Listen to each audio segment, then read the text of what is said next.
भगवान की माया का स्वरूप ही ये संसार है। इस संसार को ही माया कहा गया है, जो ईश्वर का प्रतिबिंब मात्र है। इस माया को ही प्रकृति कहा गया है। माया का काम है जीव को फंसाना। माया का अर्थ केवल धन से ही नहीं, बल्कि जिस चीज से हमारा मन अटकता है वही हमारे लिए माया है। जैसे किसी का मन धन में अटकता है, किसी का भोग में, किसी का रूप में, किसी का शब्द में, किसी का स्वाद में, किसी का दुष्ट कामों में, किसी का अपने में और किसी का अपने वालों में, आदि आदि अनेक स्थानों या किसी एक स्थान पर भी यदि मन अटक जाता है तो वही उसके लिए माया है। मन के माया में आते ही हमारी ऊर्जा बाहर की ओर बहने लगती है, जिससे आत्मा का ज्ञान नष्ट हो जाता है और व्यक्ति संसार में बांधने वाले दुष्ट कर्मों को करने लगता है, जिससे वो मूढ़ता को प्राप्त हो जाता है। ब्रह्मा जी की इच्छा थी कि उनका पुत्र नारद उनकी रचाई गई सृष्टि में वैवाहिक जीवन व्यतीत करे, किंतु नारद जी की आसक्ति संसारी बनने की नहीं थी। उन्हें तो ऋषि मुनियों वाला जीवन ही पसंद था। उन्होंने अपने पिता की बात नहीं मानी, जिससे क्रोध में आकर के ब्रह्मा जी ने नारद जी को आजीवन अविवाहित रहने का श्राप दे दिया। प्यारे सज्जनों, धार्मिक कथाओं के अनुसार देवऋषि नारद ने धर्म के प्रचार प्रसार और लोक कल्याण के लिए जिंदगी भर एक लोक से दूसरे लोक में संदेश वाहक का काम किया। वे देवताओं के दूत बन करके उन्हें अन्य लोकों की कथा व्यथा श्रवण कराते थे और कई बार तो देवताओं से तर्क संगत प्रश्न करके सृष्टि की समस्याओं का हल भी उनसे करा लिया करते थे। एक लोक से दूसरे लोक की परिक्रमा करते हुए नारद जी ने सूचनाओं का आदान प्रदान करने का काम बखूबी निभाया। वे सभी लोकों में इधर उधर घूमते थे, जिसके पीछे भी एक कथा कही जाती है। कहा जाता है कि राजा दक्ष की पत्नी आसक्ति से उनके 10,000 पुत्रों का जन्म हुआ था, लेकिन नारद जी ने उनके सभी 10,000 पुत्रों को मोक्ष की शिक्षा का पाठ पढ़ा करके राजपाट से उनका मोह भंग कर दिया, जिससे नाराज होकर के राजा दक्ष ने नारद जी को श्राप दिया था कि स्वयं नारद जी ज़्यादा समय तक एक जगह पर नहीं ठहर पाएंगे, बल्कि यहाँ वहाँ ही घूमते रहेंगे।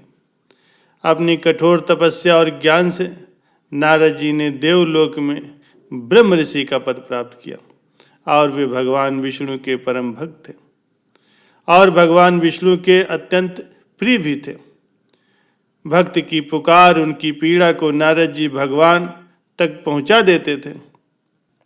प्यारे सज्जनों, एक बार नारद जी के मन में एक प्रश्न उठा कि पृथ्वी लोक पर सभी मनुष्य जिस मोह माया में बंधे रहते हैं, वो प्रभु की माया आखिर है क्या? एक बार नारद जी ने अपना ये प्रश्न भगवान विष्णु के साथ घूमते हुए उनसे पूछ लिया कि भगवान, संसार की माया क्या है? जगत पालक विष्णु भगवान पहले तो नारद जी के द्वारा किए गए इस प्रश्न को सुन करके मुस्कुराए, फिर एक वृक्ष के नीचे रुक करके बोले, नारद जी, बड़ी प्यास लगी है, पीने के लिए थोड़ा सा जल ले आओ। नारद जी तुरंत ही भगवान की प्यास बुझाने के लिए चल दिए। कमंडल लेकर के पानी लाने के लिए अभी वे थोड़ी ही दूर चले होंगे कि प्रभु की माया से उन्हें तेज नींद सताने लगी। वे एक जगह छाया पाकर के कुछ देर झपकी लेने के लिए रुके, तब वहीं उन्हें गहरी नींद आ गई। सपने में नारद जी ने देखा कि वो किसी बनवासी के दरवाजे पर कमंडल लेकर पहुंचे। वहां एक बहुत ही सुंदर मोहनी युवती ने दरवाजा खोला। उसे देखकर नारद जी सब कुछ भूल गए और मोहिनी से बातों में समय बिताने लगे। वो स्त्री नारद जी की बातों से आनंदित हो रही थी और उनके सामने विवाह का प्रस्ताव रख देती। नारद जी का विवाह उस स्त्री से हो गया। नारद जी अपनी पत्नी के साथ अपना घर बसा करके बड़े ही हर्षपूर्वक अपना दिन बिताने लगे। कुछ समय के पश्चात उनके 3 सुंदर सुंदर पुत्र भी हुए। समय बीतता गया। फिर एक दिन उनके पास की ही नदी में भीषण बाढ़ आ गई। नारद जी की पत्नी और बच्चे बाढ़ में बहने लगे। नारद जी कभी अपनी पत्नी को बचाने का प्रयास करते तो कभी बच्चों को, किंतु बाढ़ का वेग इतना तेज था कि नारद जी के कठिन प्रयासों के बावजूद भी वे अपनी पत्नी और बच्चों को नहीं बचा पाए। उनका घर बार सब कुछ बाढ़ में बह गया। ये देखकर नारद जी बहुत तेज तेज रोने लगे। उनका रोना इतना हृदय विदारक था कि तुरंत ही भगवान विष्णु उनके पास जा पहुंचे। उन्हें सोते से उठाया और कहा, हे नारद, उठो, क्या हुआ? इस तरह तुम दहाड़े मार मार करके क्यों रो रहे हो? नारद मुनि हड़बड़ा करके उठते हैं। उन्हें समझ में नहीं आ रहा कि ये सब क्या था। भगवान विष्णु ने पूछा, क्या हुआ नारद? तुम तो मेरे लिए पानी लेने गए थे ना, पानी कहाँ है? नारद जी फिर भी रोते रोते कहने लगे, पानी देखो भगवान, पानी में मेरी पत्नी, मेरे बच्चे, मेरा घर बार सब कुछ बह गया।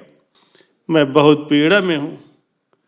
ये सुन करके भगवान विष्णु को नारद की बात पर हंसी आ गई।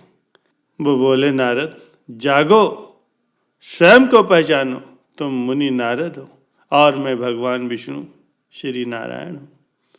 प्रभु की बात से नारद जी की नींद पूरी तरह से खुल गई। वे सोचने लगे कि ये क्या था, क्या वो सपना था जो उन्होंने अभी देखा? भगवान विष्णु मुस्कुरा रहे थे। नारद जी को सब समझ में आ गया। वे बोले, ये सब आपका ही रचा बसा था प्रभु, मैं तो इसे सच समझ रहा था। भगवान विष्णु बोले, हे देव ऋषि, अब तो तुम्हें तुम्हारे सवालों का जवाब मिल गया है, अब चलो चलते हैं। नारद जी ने भगवान से क्षमा मांगी। उन्होंने भगवान विष्णु के चरण पकड़ लिए और बोले, प्रभु बड़ी गजब है आपकी माया। इसमें फंसे हुए व्यक्ति का उद्धार केवल आप ही कर सकते हो, अन्य दूसरा नहीं।